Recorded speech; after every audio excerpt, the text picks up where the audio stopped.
नमस्ते विद्यार्थी मित्र हो. रवींद्रनाथ टागोर हे थोर, प्रतिभाशाली, प्रयोगशील आणि निसर्गवादी शैक्षणिक तत्त्वज्ञानाचे प्रणेते होत. निसर्गाच्या कुशीतून मुलांना ओढून कृत्रिम वातावरणात आणून सोडणारे शिक्षण खरे शिक्षण नाही, असे परखड मत रवींद्रनाथांनी मांडले. बालकांना अध्ययनासाठी नैसर्गिक मार्गाचा अवलंब करू दिला पाहिजे.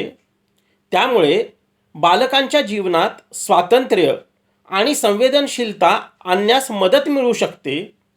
नैसर्गिक वातावरणात बालक उत्तम प्रकारे अध्ययन करू शकेल, म्हणून अध्यापन पद्धती अशा नैसर्गिक वातावरणातूनच दिली गेली पाहिजे, यावर रवींद्रनाथ टागोरांचा भर होता.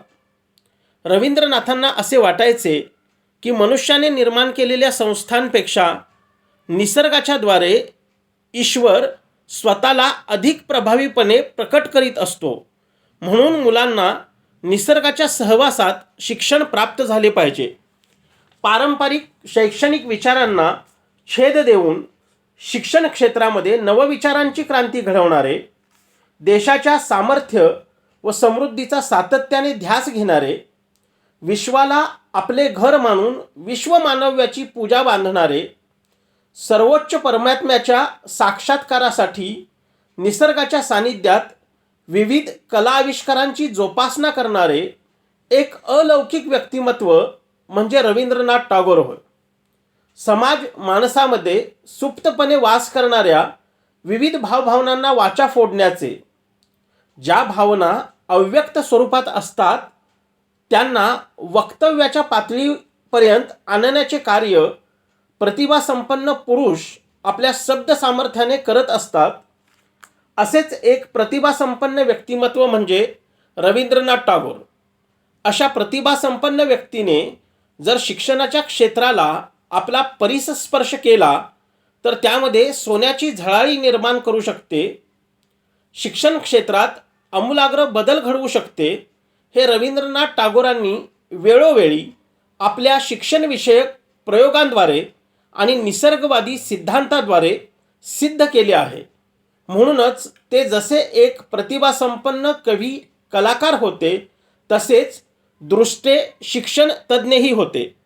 शिक्षण हे केवळ ज्ञान प्रदान करते असे नसून ते मनुष्याच्या जीवनाची संपूर्ण विश्वाशी सुसंगती लावून देते, असे रवींद्रनाथ टागोरांचे मत होते. रवींद्रनाथांचा जन्म 7 मे 1861 रोजी कोलकाता येथे झाला. त्यांचे वडील देवेंद्रनाथ हे बंगाली समाजातील एक प्रतिष्ठित व्यक्ती होते. शिक्षणाविषयी त्यांनाही आस्था होती. विविध विषयातील विद्वानांत त्यांची उठबस होती. म्हणूनच रवींद्रनाथांना बालपणीच थोर व्यक्तींचे सानिध्य लाभले. तरीही त्यांना सातत्याने घरातील वडीलधारी मंडळी व नोकर चाकरांच्या नजरेखालीच राहावे लागत असे. त्यांच्या शिक्षणाची सोय घरातच केली गेली होती, परंतु यातून त्यांना हळूहळू मोकळीक मिळू लागली व निसर्गाची ओढ असलेले त्यांचे मन तृप्त व्हायला लागले. रवींद्रनाथांना पुढील शिक्षणासाठी Kolkata oriental seminar normal school व बेंगॉल अकॅडमी या शाळांतून दाखल केले गेले. परंतु शाळेची कडक शिस्त व अशास्त्रीय अध्यापन पद्धती, बालमनाला मुक्त सोडण्याऐवजी त्यांना जबरदस्तीने एकाच जागी बसवण्याचा अट्टाहास, या सर्वांमुळे त्यांना शाळेविषयी तिरस्कार वाटत असे व तितक्याच प्रकर्षाने त्यांचे मन निसर्गाच्या मुक्त आविष्काराकडे ओढ घेत असे. म्हणूनच त्यांना निसर्गाविषयी साहजिकच प्रेम, आत्मीयता वाटू लागली. प्रचलित शिक्षण पद्धतीतून रवींद्रनाथांच्या हाती फारसे काहीच आले नाही. तरीही त्यांचा शिक्षण व त्याची पद्धती यावर त्यांच्या वयानुसार विचार चालूच राहिला. शिक्षण पद्धतीत फेरबदल घडवण्याची आवश्यकता त्यांना वाटतच होती, कारण माणसामध्ये माणूसपणा आणण्यासाठी असणारे भावनिक पातळीवरील शिक्षण त्या काळी दिले जातच नव्हते. जे शिक्षण दिले जात होते ते केवळ कोरडेपणाचे होते, पुस्तकी होते. जीवनाशी त्याचा खूपच थोडा संबंध असे. विद्यार्थी ज्या वातावरणात वाढतो त्याचे चित्रण त्याला शिक्षणात कोठेही आढळत नसे, म्हणून एक उपरेपणाची भावना निर्माण होत असे. म्हणूनच राष्ट्राला सामर्थ्यशाली बनवायचे असेल तर प्रथमतः शिक्षणाकडे पाहण्याचा दृष्टिकोन बदलणे आवश्यक आहे असे त्यांना वाटत होते. कारण विद्यार्थ्यांना त्यांची नैसर्गिक विचार करण्याची क्षमता व सृजनशीलता यांना कोठेही वाव दिला जात नव्हता व ते त्यांच्या विकासाच्या दृष्टीने हानिकारक होते. म्हणून शिक्षणातून बालकांचा सर्वांगीण विकास व्हावा असे जर घडायचे असेल तर निसर्गाचे सानिध्य महत्त्वाचे असे रवींद्रनाथ टागोरांना वाटत असे. मानसिक, नैतिक, शारीरिक, बौद्धिक विकास करण्यासाठी समतोल साधणे गरजेचे असते. मानव, प्राणी आणि निसर्ग यांच्याशी बालकांचा सुसंवाद साधण्यासाठी शिक्षणात तरतूद असावी. शिक्षण हे परस्परात सुसंवाद साधण्याचे एक प्रभावी साधन असते. यानुसार बालक आणि समाज यांच्यामध्ये निसर्गा सानिध्यात शिक्षणाने सुसंवाद साधून विकसित करण्यावर लक्ष केंद्रित केले गेले पाहिजे असे रवींद्रनाथ टागोरांचे मत होते. बालक निसर्गाचा मनमुराद आनंद लुटून अध्ययनाकडे सहजगत्या आकृष्ट होऊ शकेल असे देखील रवींद्रनाथ टागोरांना वाटत असे. यातूनच बालकाच्या सर्वांगीण विकासास चालना मिळेल असे त्यांचे मत होते. मनुष्याच्या आत्मिक उन्नतीवर टागोरांनी भर दिला होता. या मार्गाची ओळख होण्यासाठी शिक्षणाची आवश्यकता आहे हे त्यांनी जाणले होते. आत्मिक उन्नतीसाठी शिक्षण, मानसिक उन्नयनासाठी शिक्षण आणि हृदयाच्या जडणघडणीसाठी शिक्षण अशी शिक्षणाकडे पाहण्याची रवींद्रनाथ टागोरांची दृष्टी होती. ज्ञानाबरोबरच सौंदर्य दृष्टी विकसित करणे तितकेच आवश्यक आहे. यासाठी शुद्ध दृष्टी आणि स्वार्थरहित वृत्ती जोपासली गेली पाहिजे असेही त्यांना वाटत असे. म्हणूनच निसर्ग हा आपला गुरु असू शकेल असे रवींद्रनाथांना वाटे. रवींद्रनाथांनी लहानपणीच उपनिषद, वेद, संस्कृत आणि खगोलशास्त्र यांचा अभ्यास केला. त्यामुळे वैश्विक रहस्याबरोबरच त्याचे सौंदर्यही त्यांनी जाणले होते. म्हणूनच विश्वबंधुत्व, विश्व ऐक्य आणि विश्वप्रेम या 3 गोष्टींवर आधारित भारतीय तत्त्वज्ञानाचा उपदेश त्यांनी आपल्या ओघवत्या वाणीने जनतेला करून देऊन भारतीय संस्कृतीचे श्रेष्ठत्व आणि वेगळेपण त्यांनी भारतीयांबरोबरच पाश्चिमात्यांनाही पटवून दिले. सेवा आणि त्याग यावर आधारित मानवतावाद हे त्यांच्या शैक्षणिक विचारसरणीचे प्रमुख अंग होते. रवींद्रनाथ टागोर हे एक निसर्गप्रेमी कवी आणि कलाकार होते. त्यांच्या व्यक्तिमत्वात कवी, तत्त्वज्ञ, चित्रकार, गीतकार आणि नाटककार एकरूप झालेले दिसतात. जीवनामध्ये प्रत्येकाला निर्धारित कार्य करणे आवश्यक आहे, परंतु तेच कार्य जर सौंदर्य दृष्टीने केले तर त्याचा आस्वाद मनमुराद घेता येतो. विशिष्ट कौशल्याने जर निर्धारित कार्य केले तर त्याचे मूल्य वाढते. म्हणूनच निरपेक्ष बुद्धीने कार्य करणे आवश्यक असते असे ते वेळोवेळी सांगत असत. रवींद्रनाथ टागोरांचे शैक्षणिक तत्त्वज्ञान हे त्यांच्या जीवनविषयक तत्त्वज्ञानातून आलेले आहे. निसर्ग, मानवी जीवन व आंतरराष्ट्रीय संबंध या 3 अंगांनी त्यांनी शिक्षणाचा विचार केलेला दिसून येतो. रवींद्रनाथांना आपल्या शिक्षण संस्थेमध्ये बालकाच्या नैसर्गिक वृत्तींना जोपासता शिक्षित करायचे होते. बालकाच्या नैसर्गिक सहज प्रवृत्तींचे उन्नयन करणे त्यांना अपेक्षित होते. शिक्षणाने बालकाच्या व्यक्तिमत्वाचा विकास निसर्गाच्या सानिध्यात करायचा होता. निसर्गाशी समरस होऊन जर शिक्षण घेतले तर व्यक्तिमत्वात एकजिन्सीपणा निर्माण होऊ शकतो आणि निसर्गातील समरूपता, निसर्गातील एकात्मता, निसर्गातील नियमबद्धता व्यक्तीच्या अंगी बाणवली जाते असे रवींद्रनाथ टागोरांना वाटत होते. हा त्यांचा विश्वास होता. विद्यार्थ्यांनी स्वप्रयत्नाने आणि स्वतःच्या अनुभवात ज्ञान ग्रहण केले पाहिजे, कारण निसर्ग हाच विद्यार्थ्यांचा खरा शिक्षक असतो असे त्यांचे मत होते. निसर्गाला त्यांनी गुरु, मित्र आणि मार्गदर्शक मानले. शिक्षण संस्था, शिक्षक व शिक्षण पद्धती यापेक्षा विद्यार्थी हा महत्त्वाचा असतो. रवींद्रनाथ टागोर हे विद्यार्थी केंद्रित शिक्षण प्रणालीचे पुरस्कर्ते होते. म्हणूनच विद्यार्थ्याच्या सर्वांगीण विकासाला उपयुक्त ठरेल अशा पद्धतीने शिक्षण देण्याची आवश्यकता असते. तसेच शिक्षणाने विद्यार्थ्याला मानवी मूल्यांची, नीतितत्वांची जाणीव करून दिली पाहिजे. सर्व जगातील मानव हा आपला बंधू आहे, ही जाणीव शिक्षणाच्या माध्यमातून विद्यार्थ्याला झाली पाहिजे.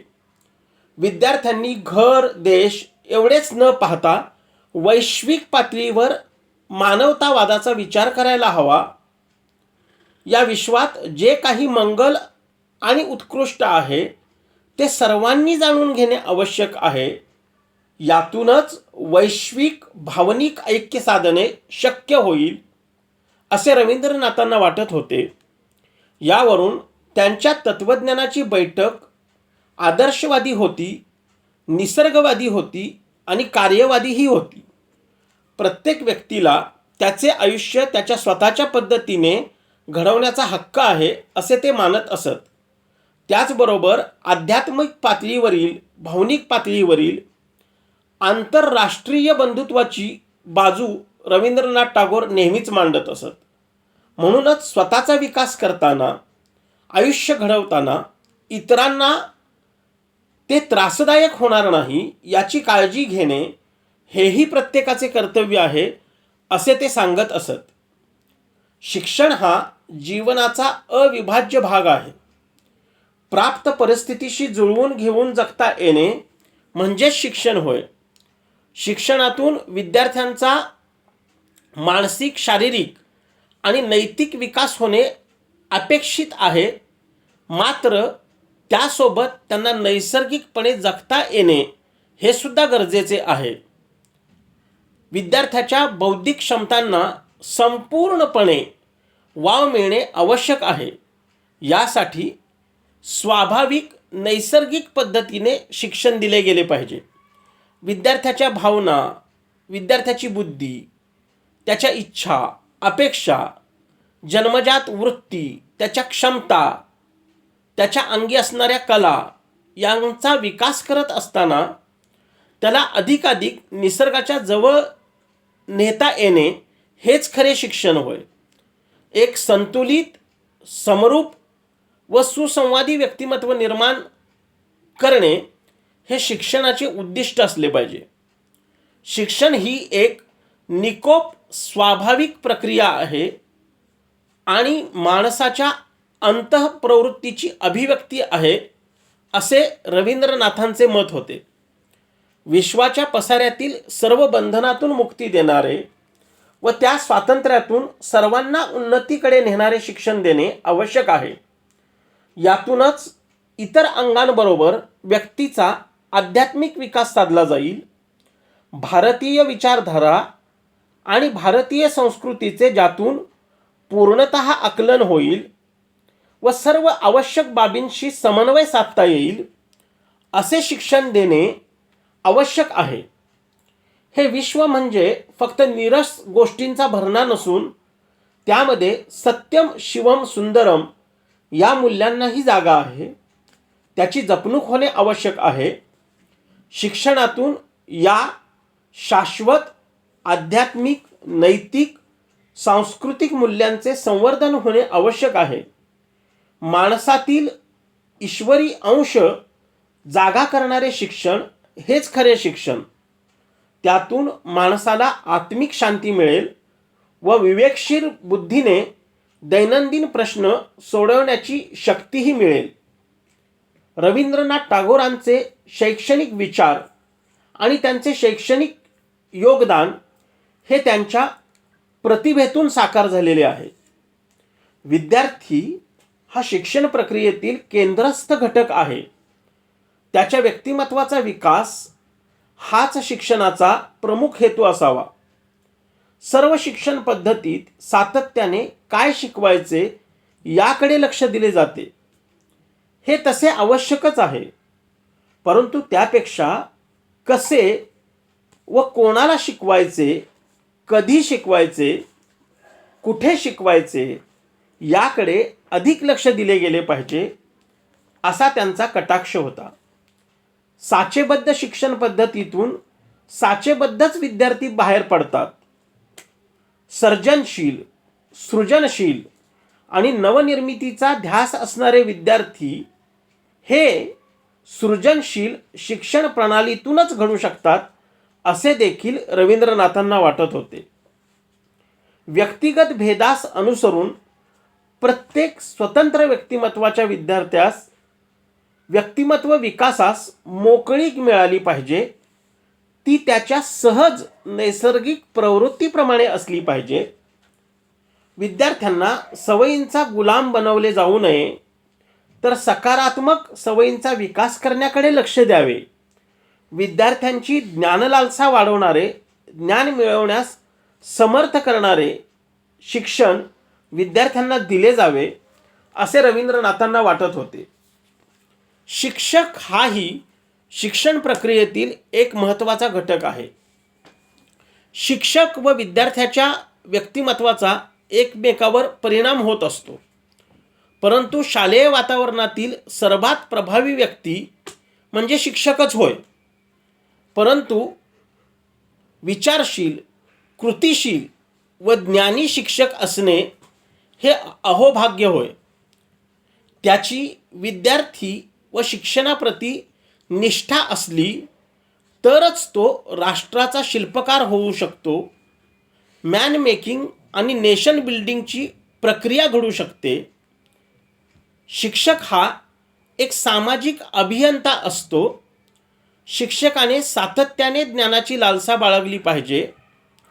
शिक्षक ही एक अशी गुणवान व्यक्ती आहे की ज्याच्या स्वतःच्या अंगी काही मौल्यवान गुण असतात आणि ते मौल्यवान गुण तो सातत्याने आपल्या विद्यार्थ्याच्या अंगी रुजवण्यासाठी प्रयत्नशील असतो. त्यातून तो विद्यार्थ्यांची उन्नती साधतो, स्वतःची उन्नती साधतो आणि पर्यायाने राष्ट्र प्रगतीपथावर जाते. आयुष्यभरासाठी शिक्षक विद्यार्थी दशेतच असला पाहिजे, म्हणजेच ज्ञान आत्मसात करण्याची वृत्ती कायम राहिली पाहिजे. त्याला विद्यार्थ्यांबद्दल जिव्हाळा व प्रेम वाटत राहिले पाहिजे. मानवी भावभावनांचा शिक्षकावरही परिणाम होतच असतो, परंतु शिक्षकाने विद्यार्थ्यांच्या बाबतीत निपक्षपाती असावे. यांत्रिकपणे शिक्षण न देता त्याने विद्यार्थ्यांच्या अंतःकरणाशी संवाद साधला पाहिजे. मुलांच्या गरजा व अपेक्षांनुसार त्याला विद्यार्थ्यांना शिक्षण देता आलं पाहिजे. तसेच कोमल मनाच्या विद्यार्थ्यांना शिक्षा देतानाही खूप विचार करावा, कारण त्या शिक्षांचा मुलांच्या शरीरापेक्षा मनावरच जास्त परिणाम होतो आणि अंतिमतः त्याच्या सर्वांगीण विकासावर परिणाम होतो.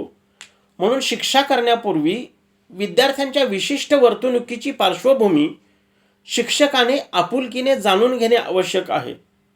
म्हणून सहनशीलता हाही गुण शिक्षकांसाठी आवश्यक ठरतो. शिक्षकाबरोबरच त्याने मात्यापित्याची, मार्गदर्शकाची आणि निसर्गमित्राची भूमिका वठवणे काही वेळा गरजेचे असते. विद्यार्थ्यांना चार भिंतीमध्ये कोंडून विश्वाचे शिक्षण देणे बरोबर नाही. मुक्त वातावरणात त्यांना ज्ञान घेण्यास उद्युक्त केले पाहिजे. यासाठी त्यांना निसर्गाच्या जवळ जाण्यास प्रवृत्त केले पाहिजे.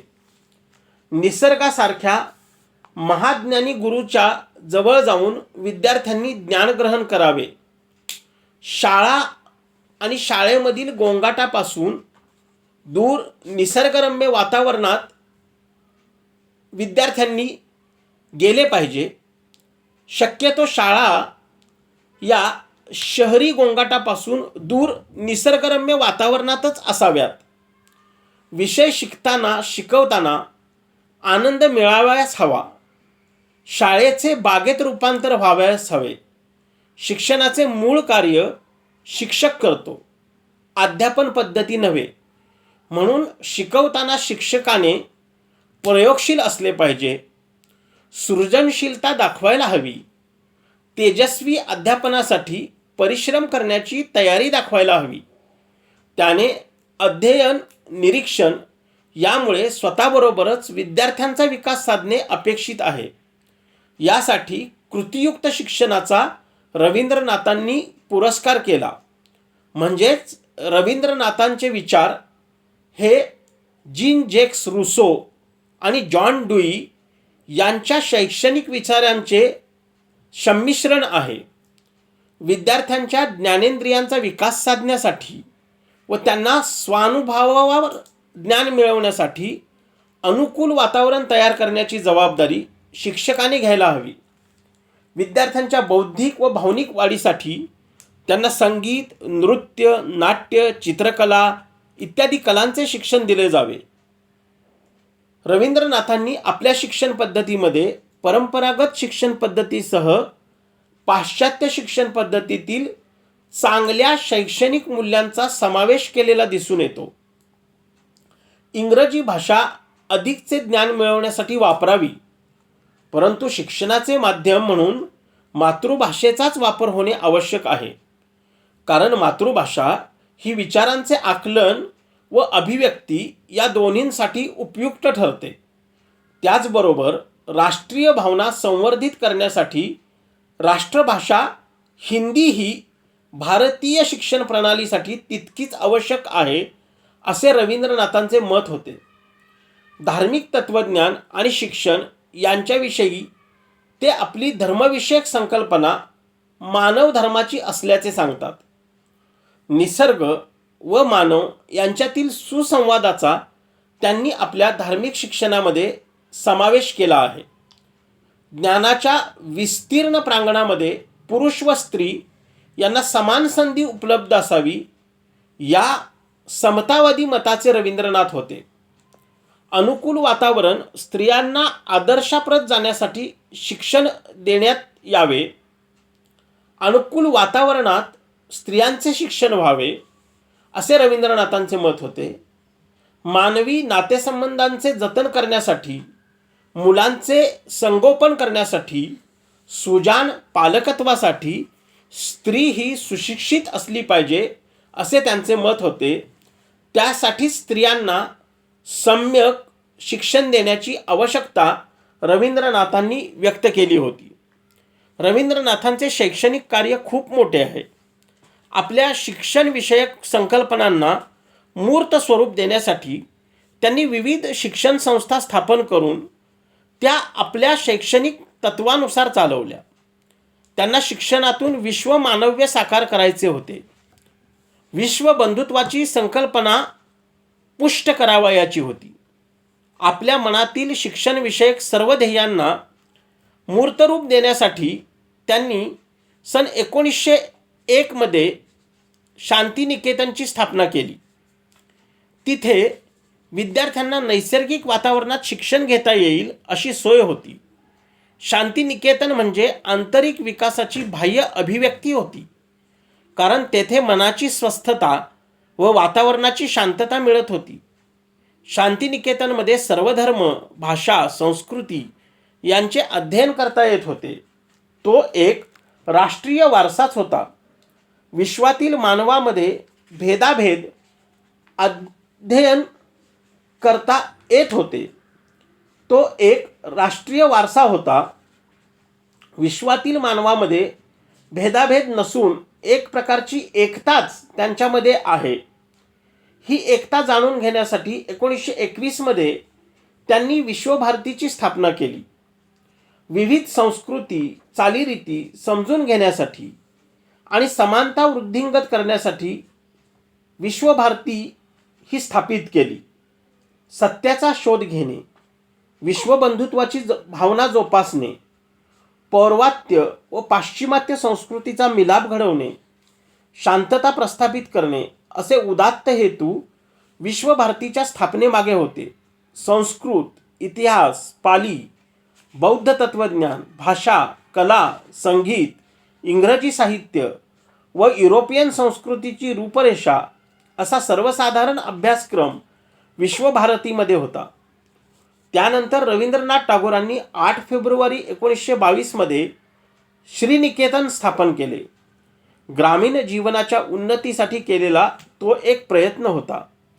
ग्रामीण समस्या शोधून त्यावर उपाययोजना करणे, ग्रामीण जनतेचा विश्वास संपादन करणे, त्यांना नागरिकत्वाचे व सामाजिक कर्तव्याचे भान देणे, उद्योगधंद्यांचे शिक्षण देणे, समता, सहकार्य, बंधुभाव निर्माण करणे असे मुख्य हेतू श्रीनिकेतनच्या स्थापनेमागे होते. हे केवळ तात्विक विचारांचे केंद्रच नव्हते, तर कृतींचे आश्रयस्थान होते. रवींद्रनाथांनी शांती, विश्वबंधुत्व, जीवनाची परिपूर्णता व मानवी मनामध्ये परस्परांविषयी विश्वास या मूल्यांचा संदेश सर्व जगाला दिला. म्हणूनच त्यांचे शैक्षणिक कार्य आणि शैक्षणिक विचार शिक्षण क्षेत्रात अजरामर झाले. म्हणूनच रवींद्रनाथ टागोर हे भारतातील एक थोर शिक्षण तज्ज्ञ, प्रतिभाशाली, प्रतिभावंत, ज्ञानवंत शैक्षणिक विचारवंत म्हणून गणले जातात. अशा प्रकारे रवींद्रनाथ टागोर हे भविष्याचा वेध घेणारे निसर्गवादी शिक्षणतज्ज्ञ होते. त्यांनी मांडलेले शिक्षणविषयक विचार वास्तविक आणि यथार्थ जीवनाशी निगडीत होते. त्यांनी आपल्या शैक्षणिक प्रयोगांसाठी शांतिनिकेतन आणि विश्वभारती विद्यापीठाची तसेच श्रीनिकेतनची स्थापना केली. त्यांनी आदर्शवाद, निसर्गवाद आणि कार्यवाद यांचा सुंदर मिलाफ त्यांच्या शैक्षणिक तत्त्वज्ञानात सांधला. सुंदर, विलोभनीय समन्वय शैक्षणिक विचारात घडवून आणला. अंधविश्वास, परंपरागत वाईट रूढी, शारीरिक शिक्षा यांना जोरदार विरोध केला.